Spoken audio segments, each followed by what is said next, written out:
Well, thank you all for giving me a couple minutes tonight just to introduce myself to those of you who I don't know. And I'll keep it relatively short because I would prefer to answer your questions than to give you the stump speech that many of you have probably already heard. But I do want to tell you at least a little bit about myself and why I think I'm the strongest candidate in the race. Bill kind of covered my background. I grew up in northern Minnesota. My wife did as well. We spent a few years away.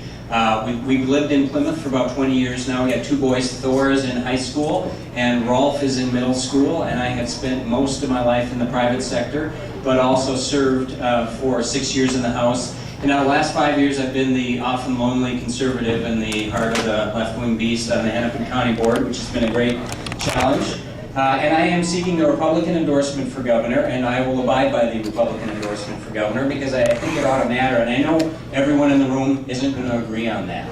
But I want to touch on that for just a second because to me, it's really important. And I also want to make it really clear because there is some confusion as to who's abiding and who isn't abiding. And there are only two candidates in the race who have pledged to honor the endorsement, and that's Dave Thompson and me.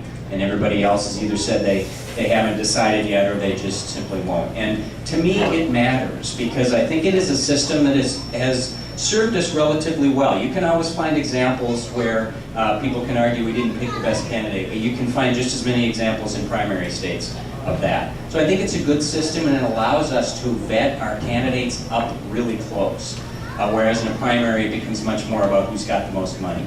But I also believe that it's our best path to victory in November. And that to me might be even more important. It's not going to be easy to beat Mark Dayton. It's going to be much harder, however, if we spend the summer fighting amongst ourselves and shooting at each other and spending our money in what will be a long, bloody battle, no matter what anybody tells you. And if we are able to pick a candidate in May as opposed to in August, I think that could be the difference between winning and losing. So I will abide by that endorsement. And you know, as I mentioned, I've got 5 friends in this race. I think we have a strong field, and I have great respect and admiration for each one of them, but I wouldn't be running if I didn't think I was a stronger candidate than anyone else in the race. And I say that because I believe I'm the endorsable conservative in the race who's got the best shot of actually winning statewide. So let's start with the endorsable piece. I think most of us are looking for something relatively similar when we endorse. We want someone who is a true blue conservative, a proven conservative, who isn't afraid of a fight when a fight is necessary. And that's my record. No one has a more conservative record than I have in this race. And I just really encourage you to look at our records. Not just listen to rhetoric, but look at how we voted and how we've led in the past, because they don't always match. And I have never shied away from a fight. I've told you this before. I'm not the biggest guy in the race. I'm not the loudest guy in the race. I don't have the most one-liners in the race, but you will not find a more tenacious or a scrappier fighter in a lot of us. And you can see that from my 6 years in the House and certainly from the last 5 years on the county board. You know, I will not complain to you. I won't stand up here and just complain to you about the Met Council or about light rail or about the nanny state or about high taxes because I'm on the ground every single day in hand-to-hand combat fighting the Met Council and fighting the nanny state and fighting the light rail proponents. And I am hammering away on a really, really simple message every single day, and that is that those of us in government ought to start acting like adults and saying no once in a while to all the people who want to spend our money on things that government shouldn't even be involved in the first place. We need to say no a little more often. I like to tell people, if the Hennepin County Board were a parent, our kids should be the fattest little devil children you've ever seen because we don't say no enough. And that's not just true at the local level, but as we know, it's true at the state level and the federal level. And you'll see that same tenacity and that same fight for me as your governor. For example, I'll fight every day to make Minnesota's business climate actually competitive with the states that surround us.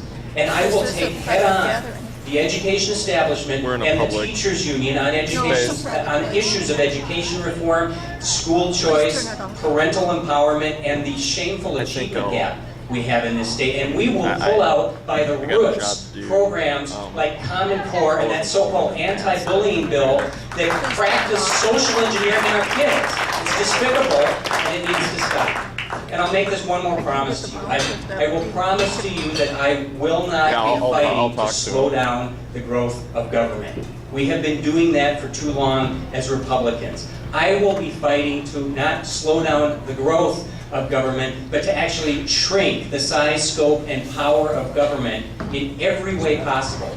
Because what we have watched over the past 30, 40, 50 years, when we as Republicans take our share of control, we tend to slow things down as opposed to actually reverse the direction. And you know what? There are parts of government that are working okay. And they probably need a little tweaking. But there are parts of government, and they happen to be the biggest parts of government, that don't need tweaking. They don't need a scalpel or a fine-tooth comb. They need a sledgehammer and an axe. Sometimes creative destruction works the best and you need to start over. I will bring my axe and my sledgehammer to St. Paul and we will reverse the direction in the growth of government. But none of that matters if we can't win. We have to win. I don't know if you've noticed this, but Mark Dayton, I think he's trying his absolute hardest. But he is the most incompetent governor in the United States of America, and we have to beat him in November. And if we want to beat him as Republicans in a state like this, it's not about picking the candidate who can throw out the most red meat, or the candidate who's been in government the longest, or the candidate who has the most money, even though in this race right now I have the most money, but that is not the key. The key is we got to pick a Republican who can convince non-Republicans, independents, to actually pick us over all the promises that they're going to get from Mark Dayton and the Democrats. And we have to pick somebody who can do that on a statewide basis. If we pick a candidate who's perceived as the suburban guy or the urban guy, we're going to lose. If we pick a candidate who's perceived as the rural guy, we're going to lose. We need a statewide candidate. And again, I say, look at our records, not just what we say. I spent the first half of my life in rural Minnesota. I've spent this last half in the suburbs. I've won twice big in Hennepin County despite a very conservative record. And I'm in Minneapolis every week as a county commissioner trying to apply our free market conservative principles to some very vexing problems they have there. And we have to pick somebody who can do just a little bit better in the urban core if we want to win statewide. So I like to tell people, if you're looking for a true conservative who can actually win, a scrappy little fighter who has that Scandinavian demeanor that won't scare away independents, then I just ask that you give me a close look, because I think I might be your guy, and I would be truly honored to earn your support and your endorsement in this race. So with that, if it's okay, Mel, I would love to take questions if anybody has any, or comments. Jeff, the Democrats hire these guys, they're called trackers. And they go around these groups and they video record all the candidates speaking. And so far, the only dirt they have on you is you attend tea parties. So tell, if you had the chance to talk to one of these Democrat trackers, face to face, tell them, what do they not understand about the good folks that are here tonight? Well, I think that there is this perception that the media has created that tea parties are kind of wacko. And we are not.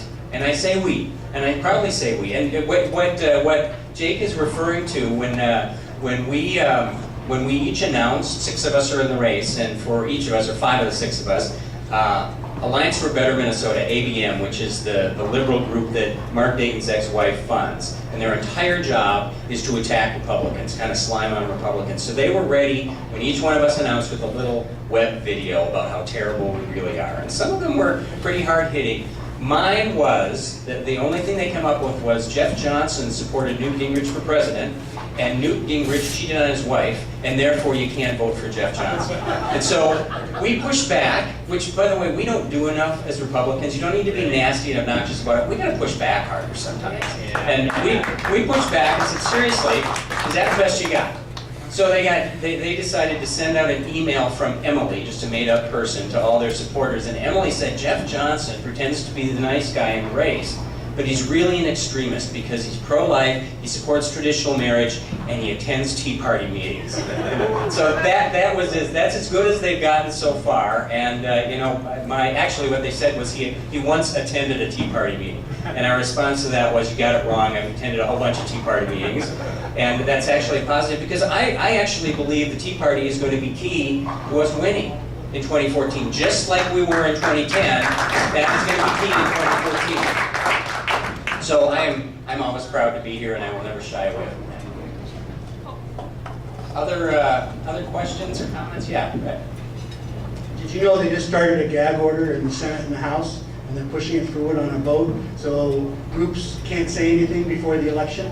That 30, 60-day thing again? Minnesota's trying that right now. Yeah, no, well, that was around back when I was in the Well, it's legislature. coming around again. Yeah. And it's unconstitutional, number one, but unfortunately, it takes a while to get to that level, to actually have a Well, rule there's that constitutional. a Senate file and a House file right Yeah. now. And that Now's the time to call them. that is very indicative of liberal philosophy. You know, I believe that as conservatives, as free market people, as Republicans, we love debate. Sometimes we fight a lot internally. And that's not necessarily a bad thing because we like to argue about issues. The Democrats like to shut that down. And they're very hypocritical about it because they pretend to be, you know, the party of openness and acceptance. But if you think differently than they do, then they want to shut you down.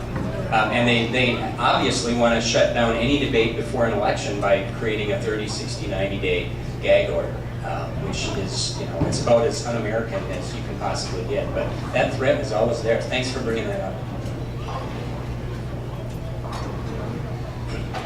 Jeff, I got a question. Sure. You're talking about electability is just being very important. And I know you're friends with some of the other people that we work for. What makes you be more electable than some of these? Yeah, I would say a couple things, and one of them I already mentioned. I think I have more of a statewide base than any candidate in the race. I don't think I'm going to be able to be pigeonholed as suburban or rural.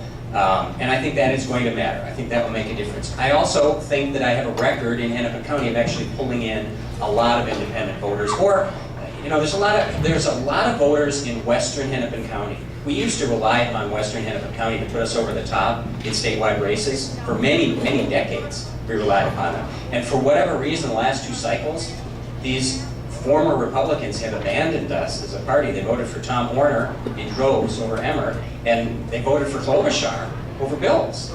We need to get them back if we want to win. You don't get them back by changing your positions or changing your principles. But we've got to get at least some of them back. I will be able to get them back because they have voted for me now. Even though they disagree with me on social issues, for example, and some other things. They know me, they trust me, and they tend to vote for me. So I think that makes a difference. And then just the third piece, I think electability in Minnesota is a lot about demeanor.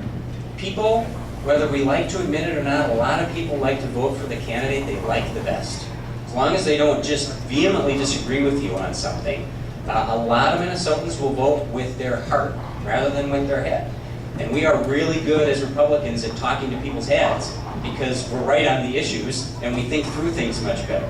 We're not quite as good at talking to people's hearts, or winning over their hearts. And that happens to be how a lot of people vote. And a lot of that is just about how you present yourself and how you interact with people. Not about being able to necessarily explain the intellectual underpinnings of every conservative issue. That works great with Tea Party folks. But that doesn't work so hot with all the Minnesotans who don't pay much attention to politics and decide who to vote for maybe the week before. They vote for the candidate that they like the best. And while that seems like dumbing things down, it is the reality, and I think that my demeanor and my personality and kind of that Scandinavian background will help in that area. And I think that makes me probably a little more electable than the other good conservatives in this race. With the, we're saying not, we've got an uninformed voter out there. What are you hearing as you go around the state? That the three biggest issues are, I mean, of course it's Menschur and education. In addition to that, where would you go on that? I will tell you that you're exactly right. I think healthcare is a huge issue and it's a huge boon for us. And I think that education is always going to be a big issue for us in Minnesota. It just is what it is. And I think education reform is a huge issue for us. But I'd say the third piece is jobs. I think people, you know, the problem we have as conservatives, I think this year, is that you can point to unemployment and a couple of other economic indicators. Yeah, you can point to unemployment and some other economic indicators, and Dayton's going to make the case. Look at how great things are going under our control. And what we have to be able to point out, and people are very open to this, I think, is what we have to be able to point out is that this is not about tomorrow or next week or next month. It's about the state that your kids are going to be living in and the direction we're headed right now. Minnesota created the fewest number of new businesses per capita in the country in 2012. We came in 51st. We were behind the District of Columbia. And if that isn't a telling stat about the long-term health of the state, I don't know what is. So I think that is a huge issue, and people are still very concerned about whether they're going to have their job or whether their kid is going to be able to get a job in 5 or 10 years. And I think that's a pretty powerful issue for us. Yeah, Michael.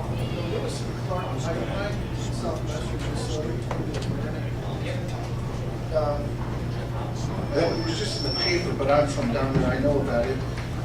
It's in Iowa, and it's going to require some numbers of millions of dollars to complete. The city of Bloomington, which is around 10,000 population, has a huge hog processing facility there, plus a lot of other things. And their water supply has virtually ceased to exist. They're on rationing already. And Rock County is very close behind the Blue Ridge over there.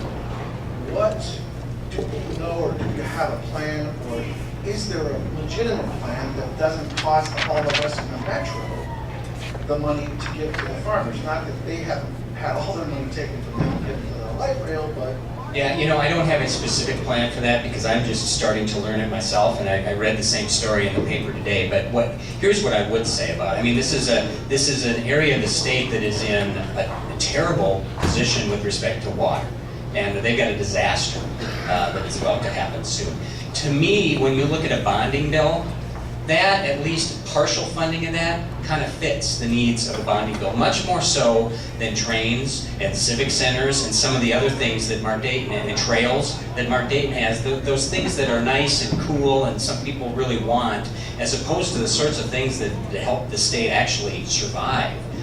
So I don't know that I would support full funding of that in the bonding bill, but I would certainly support partial funding of that because I think that's an issue of great regional significance for us right now. And to me, that fits what we should be doing in our bonding bills, much more so than about 50 or 60% of the stuff that's in there right now. All right, well, thank you guys so much. I really appreciate it. I would love to hear your support.